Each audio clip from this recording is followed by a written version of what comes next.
Sir ಇನ್ನೊಂದು ಇತ್ತೀಚಿನ ದಿನಗಳಲ್ಲಿ ಸುಮಾರು ಜನ ಈ ಡಿಜಿಟಲ್ ಅರೆಸ್ಟ್ ಇದು ಒಂದು ಮುಂಬೈಯಿಂದ ಕರೆ ಮಾಡ್ತಾಯಿದ್ದೀವಿ, ಮುಂಬೈ ಪೊಲೀಸರು ನಿಮ್ಮ ಹೆಸರಲ್ಲಿ ಒಂದು ಪಾರ್ಸಲ್ ಬಂದಿದೆ, ಇದನ್ನು ಸೆಟಲ್ ಮಾಡ್ಕೊಬಂದಿಲ್ಲ ಅಂದರೆ ನಿಮಗೆ ಕೇಸ್ ಆಗುತ್ತೆ ಅನ್ನೋ ನಿಟ್ಟಿನಲ್ಲಿ ಡಿಜಿಟಲ್ ಅರೆಸ್ಟ್ ಮಾಡ್ತಾರೆ. ಸೊ ಹೆಚ್ಚಾಗಿ ಇದರಲ್ಲಿ ಡಿಜಿಟಲ್ ಅರೆಸ್ಟಲ್ಲಿ ಏನು ಏಜ್ಡ್ ಪರ್ಸನ್ಸು ಸಹ ಇರ್ತಾರೆ ಮತ್ತು ಯೂತ್ಸು ಸಹ ಇದೆ. ಇದರಿಂದ ಯಾವ ರೀತಿ ತಪ್ಪಿಸ್ಕೋಬೋದು ಸರ್ ಜನರು? First of all digital arrest ಅನ್ನೋ ಒಂದು ಕಾನ್ಸೆಪ್ಟು ಕಾನೂನಿನಲ್ಲಿ ಎಲ್ಲೂ ಇಲ್ಲ. So there is something called as arrest ಅಂತ ಒಂದು ಪ್ರೊಸೀಜರ್ ಇದೆ, ಬಟ್ ಡಿಜಿಟಲ್ ಅರೆಸ್ಟ್ ಅಂತ ಎಲ್ಲೂ ಇಲ್ಲ.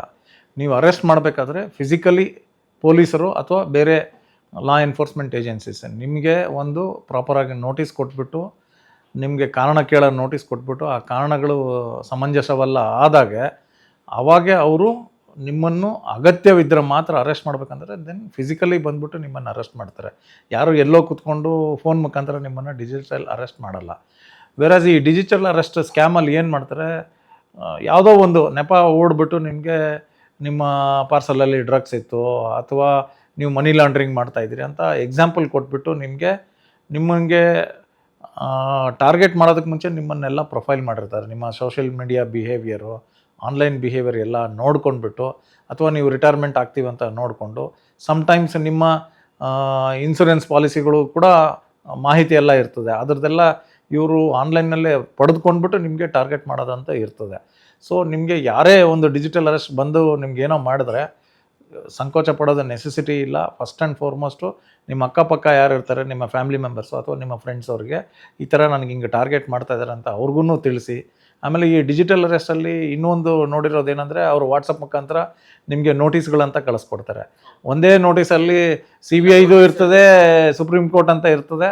ಸೊ ಆ ಥರ ಎಲ್ಲ ಸುಪ್ರೀಂ ಕೋರ್ಟೆಲ್ಲ ನೋಟಿಸ್ ಏನು ಕಳಿಸಲ್ಲ. ಡಿಪಾರ್ಟ್ಮೆಂಟ್ ಕಳಿಸಿದರೆ ಡಿಪಾರ್ಟ್ಮೆಂಟು ಅಥವಾ ಪೊಲೀಸರು ಕಳಿಸಿದರೆ ಯಾವುದೋ ಒಂದು ಪ್ರಾಪರ್ ಡೆಸಿಗ್ನೇಷನ್ ಇರ್ತದೆ.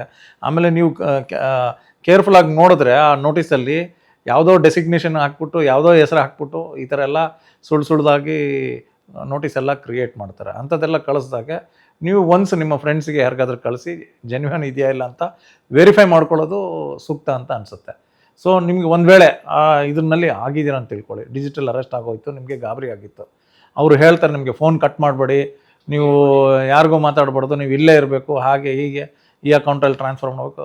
ಅಪ್ಪಿತಪ್ಪಿನೂ ಕೂಡ ನೀವು ಯಾವುದೇ ಟ್ರಾನ್ಸಾಕ್ಷನ್ಸ್ ನೀವು ಆನ್ಲೈನಲ್ಲಿ ಮಾಡೋಕ್ಕೆ ಹೋಗಬೇಡಿ, ಆಯಿತಾ. ಆಮೇಲೆ ನಿಮಗೆ ನಿಮ್ಮ ಫ್ರೆಂಡ್ಸಿಗೆ ಯಾರಾದಿತ್ತಂದರೆ ಆ ಫೋನ್ ತಕ್ಷಣವೇ ಕಟ್ ಮಾಡ್ಕೊಳ್ಳಿ.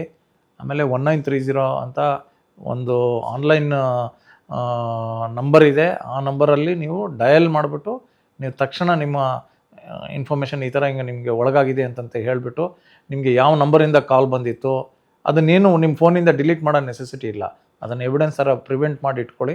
ಆ ಮಾಹಿತಿ ಪೊಲೀಸರಿಗೆ ತಕ್ಷಣ ನೀವು 1930 ಮುಖಾಂತರ ನೀವು ಕಳಿಸ್ಕೊಡ್ಬೋದು, ಅಥವಾ ನಿಮಗೆ ಪೊಲೀಸ್ ಸ್ಟೇಷನ್ಗೆ ಹೋಗ್ಬಿಟ್ಟು ನೇರವಾಗಿ ಇದು ಮಾಡ್ಬೋದು. ಅದಲ್ಲದೆ www.cybercrime.gov.in ಅಂತ ವೆಬ್ಸೈಟ್ ಇದೆ. ಆ ವೆಬ್ಸೈಟಲ್ಲಿ ಕೂಡ ನೀವು ಹೋಗ್ಬಿಟ್ಟು ನಿಮ್ಮ ಡಾಟಾ ಎಲ್ಲ ಕೊಟ್ಬಿಟ್ಟು ನಿಮ್ಮ ಕಂಪ್ಲೇಂಟ್ ರಿಜಿಸ್ಟರ್ ಮಾಡ್ಬೋದು. ನಿಮ್ಗೊಂದು ಅಕ್ನಾಲಜ್ಮೆಂಟ್ ನಂಬರ್ ಬರ್ತದೆ. ಆ ಅಕ್ನಾಲಜ್ಮೆಂಟ್ ಇಟ್ಕೊಂಡು ನಿಮ್ಮ ಜ್ಯೂರಿಸ್ಡಿಕ್ಷನ್ ಪೊಲೀಸ್ ಸ್ಟೇಷನ್ಗೆ ಹೋದರೆ ಅವರು ನಿಮಗೆ ಫರ್ದರ್ ಪ್ರಾಸೆಸ್ ಏನಂತ ಹೇಳಿ ಹೆಲ್ಪ್ ಮಾಡ್ತಾರೆ.